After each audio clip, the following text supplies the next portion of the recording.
మనం ఎదటోడి స్వేచ్ఛకి భంగం కలిగించకుండా మనం ఏదైనా మాట్లాడవచ్చు. అది చదువు మనకి నేర్పింది. వాళ్ళు ఏదో జై పవన్ కళ్యాణ్ జై అంటే మొత్తం రెడ్లు అహంకారం ఆ కాలేజీ మొత్తం కుర్రోళ్ళను 5-6 సస్పెండ్ చేశారు. అంటే మీరు ఎంత సస్పెండ్ చేసినా సిద్ధం, మేము ఓడిపోవటానికి సిద్ధం అని వాళ్ళు పెట్టుకున్నారు. మేము యుద్ధం అంటున్నాం, గెలవటానికి యుద్ధం. ఒక విజయం సాధించాలంటే ముగ్గురు కలవాలి, బలమైన శక్తులు. ఒక ఆయన ఉన్నాడు, శ్యాంబాబు, మా క్యారెక్టర్ చేశాడు అతను. శ్యాంబాబు అనే అంబటి రాంబాబు. ఆయన ప్రతిదానికి ఏంటంటే ఒక డిస్ట్రిబ్యూటర్గా ఒక డ్యాన్సులు వేయటానికి పనికొస్తాడు అతను.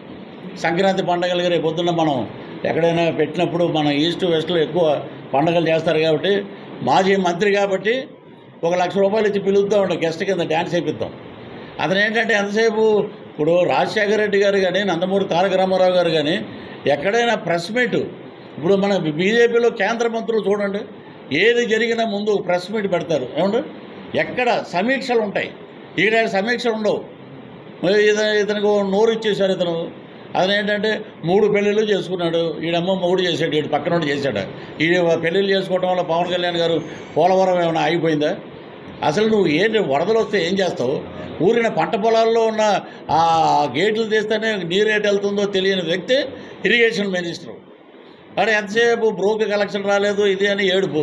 ఆవిడేమో అక్కడి నుంచి మేము ఆవిడ మటుకు వదిలే ప్రసక్తే లేదండి. నోటికి ఏదొస్తే అది మాట్లాడుతుంది. దానికి మద్దతుగా చాలామంది మాట్లాడారేమో అనుకున్నారు. రోజమ్మ గారు ఆవిడేంటి, ఒక దరిద్రుడు జైలుకి వెళ్తే ఇంకో దరిద్రుడు సపోర్ట్ చేశాడని ఆవిడ నోటికి ఎక్కువగా మాట్లాడుతుంది. ఆమెకు కూడా ఎవడ సపోర్ట్ చేశాడో నీకు ఎవడేస్తాడు రేపు పొద్దున్న, నువ్వు ఏ రకమైన మెజార్టీలో ఉంటావో ప్రజలందరూ చూస్తూనే ఉన్నారు. పర్ఫెక్ట్గా బీజేపీ అభ్యర్థులు మాట్లాడే మాటలు మీరు ఎక్కడైనా అనండి. ఒక స్పీచ్ మోటివేట్ చేయాలంటే ఒక పురంధేశ్వరి గారు, ఒక రాజ్నాథ్ సింగ్ గారు, ఇక్కడ కూడా రేపు మోదీ గారు కూడా వస్తున్నారు మన అనకాపల్లికి.